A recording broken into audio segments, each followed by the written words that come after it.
You may not have heard much about it, with the constant hustle and bustle of movie news over the last few years. But there is a new Lord of the Rings film which is coming out in 2024. Lord of the Rings, The War of the Rohirrim is scheduled for release on December the 13th next year. So with the movie only 14 months away, what do we know so far about War of the Rohirrim? Is it a sequel, a prequel, a standalone, or part of a new trilogy? In this video, we'll cover everything we know about War of the Rohirrim and whether you should get excited or a little bit skeptical about the movie. So what's the movie about? The official synopsis is as follows. Set 183 years before the events chronicled in the original trilogy of films, a sudden attack by Wolf, a clever and ruthless Dunlending lord seeking vengeance for the death of his father, forces Helm and his people to make a daring last stand in the ancient stronghold of the Hornburg, a mighty fortress that will later come to be known as Helm's Deep. Finding herself in an increasingly desperate situation, Hera, the daughter of Helm, must summon the will to lead the resistance against a deadly enemy intent on their total destruction. So from the film synopsis, we know that it's a prequel set in the Second Age, and it's a standalone film. It features the Dunlendings, a group of wild and ferocious, almost cavemen-like people, who live in and around the borders of Rohan. They have a long and bloody history with Rohan, as the two groups have fought over land for hundreds of years. I'm sure the movie won't go into this much detail, but here's a quick summary of the Dunlendings. They were living in Middle-earth before the Númenóreans arrived and settled. They assisted Saruman's orcs in the sacking of Rohan and a battle at Helm's Deep. Similar to how Saruman used the Dunlendings in the time of Lord of the Rings, Wolf, the main antagonist for the movie, is manipulated by Sauron, and a historic hatred between the Dunlendings and Rohan is stoked by the Dark Lord. Helm Hammerhand, who has a statue in the Two Towers movie, has an unfortunate incident with Wolf's father, and War of the Rohirrim will show the resulting conflict between the two rivals, taking place primarily in Hornburg, which after this battle is known as Helm's Deep. Hera, Helm's daughter, will take a lead role in the defense of Rohan, and Gondor is most likely involved in the conflict too. Cast and production. War of the Rohirrim is an animated movie, and the main characters are voiced by some big names. None more so than Miranda Otto, Éowyn herself. I am no man.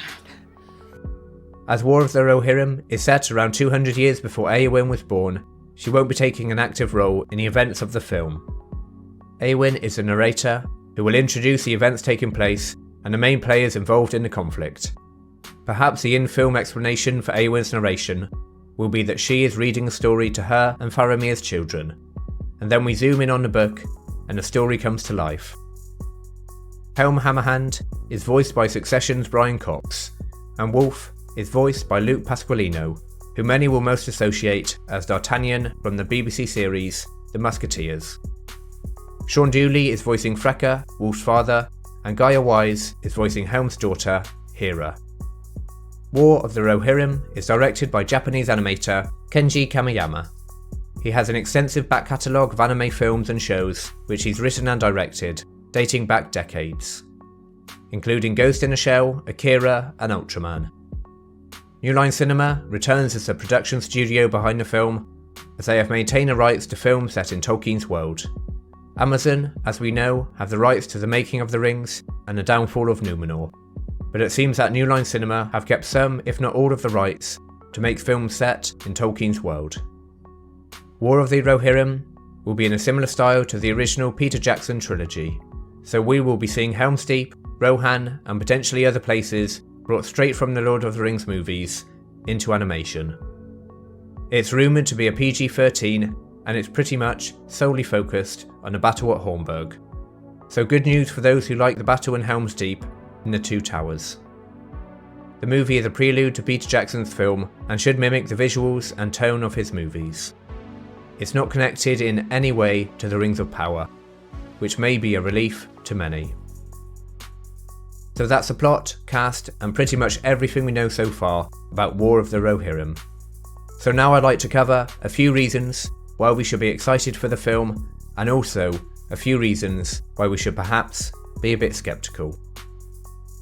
So for me, the main reason to be positive about War of the Rohirrim is that it's an animated film, and it's been over 40 years since we've had an animated film set in Tolkien's world. Animation leads to much more freedom where the possibilities are endless. War of the Rohirrim can have massive battles, including hundreds and thousands of Dunlendings, orcs, eagles and dragons. Animation is often more visually captivating and gives more freedom to the director, and has less budgetary restrictions. Fantasy storytelling and animation are a perfect match, whereas in live action, budgets and dodgy CGI, the Hobbit movies, limits the adaptation of Tolkien's world. But with animation, they can adapt any part of Tolkien's stories, regardless of the size, complexity, or look. The second reason to get excited is that if War of the Rohirrim is a success, then it may lead to more standalone animated movies from the First and Second Age. Rings of Power struggled, most would say failed, in its adaptation of Tolkien's stories, because it's condensing thousands of years' worth of Arda history into a short interconnected show, where all these events take place over a few months or a year at most. The Silmarillion is a collection of short stories and myths, often set hundreds of years apart from each other, and with most studios wanting films with sequel potential, Tolkien's Legendarium has so many great one-and-done stories that are completely antithetical to this Hollywood sequel model. There are not too many studios that would front up $300 million for a live-action adaptation of a short story, where most of the characters die, and the next event canonically takes place 300 years later. So if War of the Rohirrim is successful, it could mean that we get animated one-off films, from stories in the Silmarillion, like Beren and Luthien or The Fall of Gondolin. These incredible stories that Tolkien has written, shown via the visual medium of animation, has got to excite hardcore and casual fans of Lord of the Rings. Now on the other hand, here are a few reasons why perhaps we should have mild concerns for the film. Rings of Power, I think we can all admit, was a poor show, and when we consider how much money was ploughed into it, it was an undeniable failure, which didn't work for Lord of the Rings fans or casual audiences. So it's understandable why many, myself included, are wary of adaptations of Tolkien's stories. And although very little has been released about War of the Rohirrim, there's a few red flags already from what we've heard so far. Firstly, the film is based on a very short story from the Lord of the Rings appendices, and as there's not much source material, there's a lot of creative freedom for the writers to insert new characters and modern ideas into the film. And one of these inserted characters is Helm's daughter, Hera, who is unnamed by Tolkien, essentially meaning that she didn't do anything noteworthy enough to even be named once in his books. Furthermore, director Kenji Kamiyama described Hera in the following way. She is tomboyish, a young woman who is wild and vulnerable, with a character arc that sees her grow in a time of war. Add that to this line from the synopsis: Hera, the daughter of Helm, must summon the will to lead the resistance against a deadly enemy intent on their total destruction.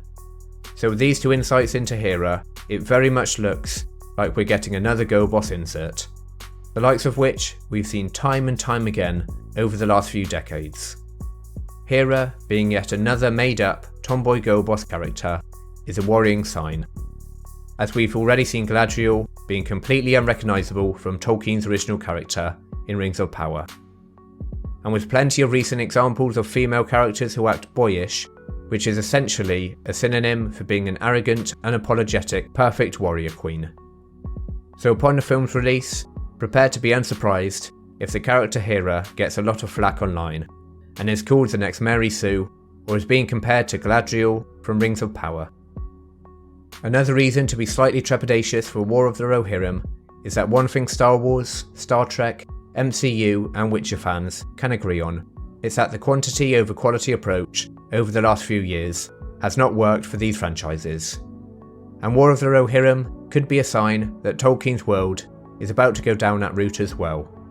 With Rings of Power, War of the Rohirrim, and the rumours that Warner Bros want to make a new Lord of the Rings trilogy, the film's potential success could mean that yet another popular franchise is milked for every penny it's worth. with sequels and prequels releasing every year that honour the source material less and less with each release. So can War of the Rohirrim be great? Absolutely. With an experienced team behind it, replicating the look and feel of Peter Jackson's trilogy, War of the Rohirrim could in fact be an antidote to the bad taste Rings of Power has left in everyone's mouth. Saying that with the possibility of another stereotypical girl boss, and a visual style of anime which has a stigma attached. Many will think that an animated Lord of the Rings film will perhaps be one for children and families, and yet the film is a PG-13, primarily focusing on a massive, bloody, big battle. So yes, there are certainly a few reasons to be skeptical about the quality and potential box office performance of War of the Rohirrim. Now I'd like to know, what do you think? Are you excited to see the film? Do you believe it will be great? Or is it one that you're going to pass on? And before this video, had you even heard about War of the Rohirrim? As I've got to say, the marketing has been rather lackluster so far. Whatever your opinion, let me know in the comments below. I always enjoy reading them. I review all the best films and shows, and often do movie news videos like this one. So if you like this video, then perhaps consider subscribing to the channel. Thank you for watching, and see you again.